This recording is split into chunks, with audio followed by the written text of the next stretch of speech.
पुन्हा कॉन्ट्रॅक्ट होणार नाही. आपल्या कर्मचाऱ्यांचे बरेचसे महाराष्ट्रातील कर्मचाऱ्यांचे आपला रोजगार गेला होता ना. आपली लढाई तिथं थांबली नाही.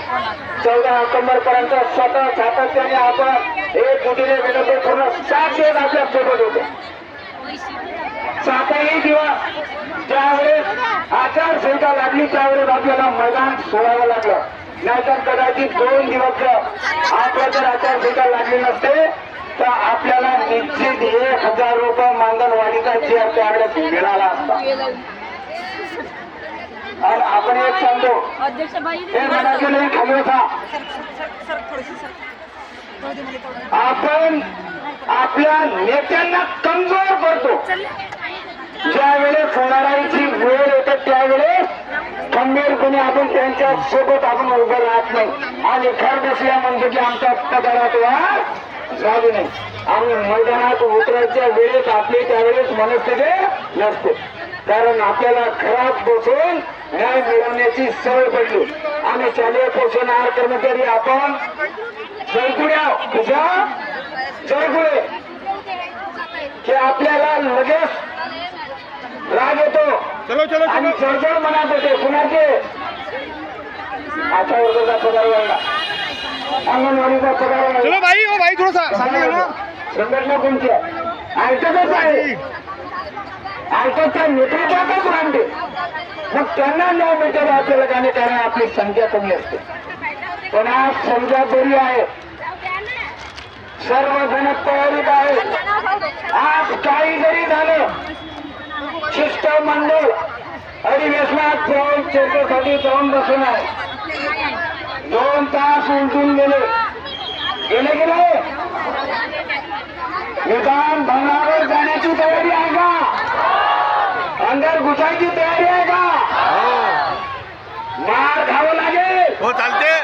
नेते तयार आहेत, आपण तयार आहे का? हो हो. आपल्या हक्कातील लढाईला आपल्याला समोर जावं लागेल. असाच एक आदेश ज्यावेळेस मुंबईला आपलं आंदोलन संपलं आणि विनोद भाऊंना मी फक्त एक रिक्वेस्ट केले की शिक्षण मंत्री दादा भुसेच्या घरावर मोर्चा देऊ का? केला ना ग. फक्त 4 दिवसाच्या कालावधीत मी त्यांना विचारलं किती दिवस? 4 दिवस. विनोद भाऊचा एकच शब्द आला होता बिनधास्त मोर्चा घेऊन जा पण 4 दिवसात तयारी होईल का? 4 दिवसात तयारी होईल का? पण कर्मचाऱ्यांनी तिकडे साथ दिली. बरेचसे कर्मचारी दादा भुसेच्या घरावर त्यांच्या बंगल्यावर आयटकच्या नेतृत्वात आपण बेधडक मोर्चा नेला. कोण आहे शिक्षण मंत्री? दादा भुसे. पांढरी दाढी आहे ना? त्या पांढऱ्या दाढीला कोणताही कलर सूट होते. बरोबर आहे?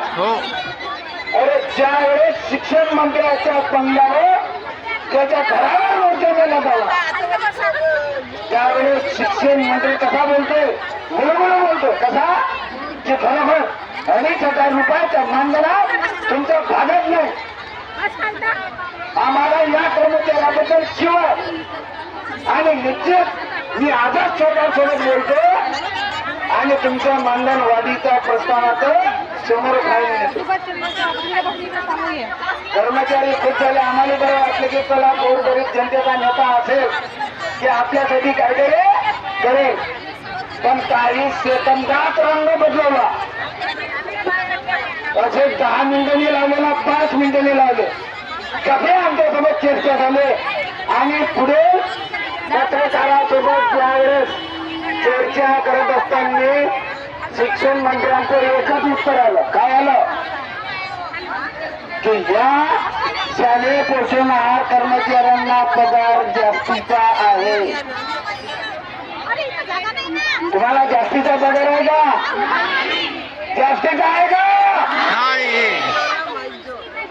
आपला महाराष्ट्रातला शिक्षण मंत्री आपल्याला म्हणतो की इतर राज्यापेक्षा या महाराष्ट्रातल्या कर्मचाऱ्यांना 2,500 रुपये मानधन हे जास्तीच्या प्रमाणात दिले जातात. फडणवीस सरकार वेगळ्यांचं सरकार आहे. कोणाचं आहे? बसल जागा नाही. वेगळ्यांचं. किती रंग बदलणार तर बदलू द्या. दिवसा किती रंग बदलतात तर पाहू, पण मात्र रात्र हे आपली आहे. रात्रीचा रंग बदलेल का? अरे या नागपुरात हा जे काही इतिहास होणार की आपल्या शालेय पोषणार कर्मचाऱ्याच्या नायकत्याचा जोपर्यंत जे निघणार नाही तोपर्यंत हे मैदान सोडता येणार नाही. तुमची जीड आहे का? हो तुम्ही तयार आहे? हो पोलिसही दंडे घेऊन तयार आहे, एवढं लक्षात ठेवा.